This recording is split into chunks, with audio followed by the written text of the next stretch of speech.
several different ways to approach a divorce, and some may be a better fit for your family than others. Here to explain the pros and cons of each option is attorney and author Gabrielle Hartley. Welcome, Gabrielle. Thank you so much, Alana. I had no idea that there were so many different courses a person could take if they were considering divorce.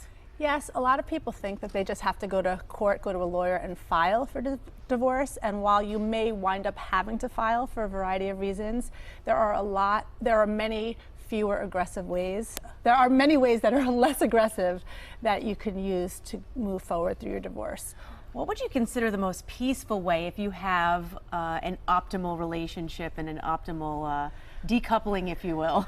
So the optimal way would be, if it's totally peaceful, is you and your spouse can sit down and come to agreements on your own and just go to a mediator who's a neutral third party who will help you find out those, soften out all of those points that are a little bit complicated.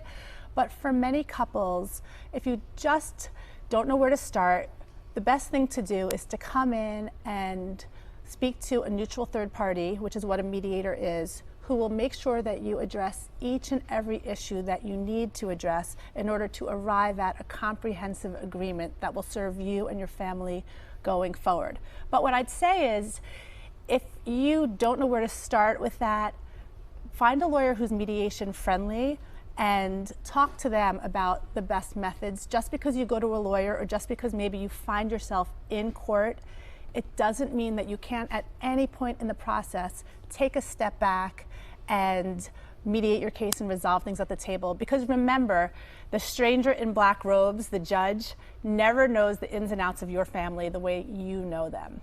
So the more facets you can keep in your hands, the more control you can keep between you and your soon-to-be ex, the better you can serve yourself and your children moving forward.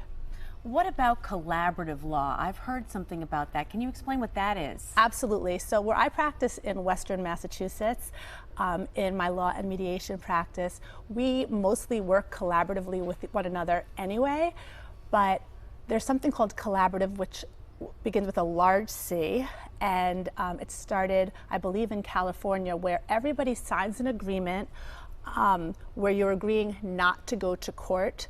And so if things break down and you need to go to court, typically then you'd have to hire a new lawyer. That's what the agreement standard style would say. So that's the one negative about collaborative. But what's nice about collaborative is that you keep control and you set your own pace, and you, unlike mediation where there is a neutral, you're just both at the table together with your lawyers with a pre-stated agenda before you get there, and you can work things out very smoothly.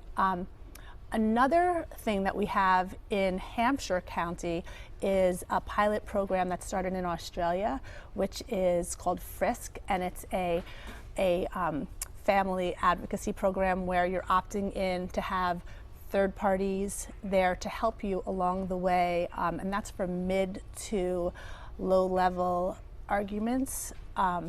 If you don't have too much drama, you might want to, and you live in Hampshire County, that's a great thing to ask your lawyer about, or to go right into the court and ask them if you qualify to be part of that system. And you can keep your prices down, keep the drama down.